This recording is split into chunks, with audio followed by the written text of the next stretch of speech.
toimus siis kodu tegemine kodunädala raames, kus saime maitsta ja teha erinevat putru.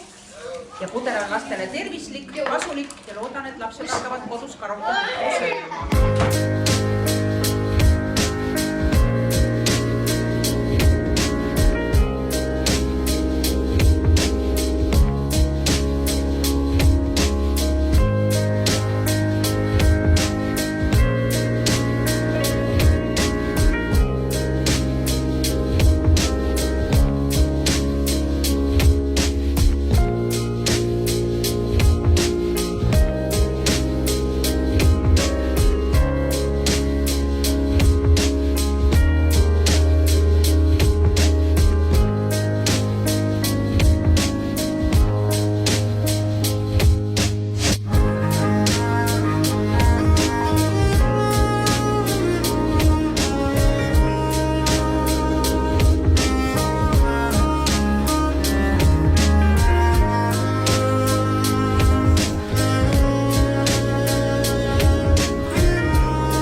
Ketsapoe 7 sulgeme täna noortekeskuse ja külastanud on meil täna noori peaaegu 70.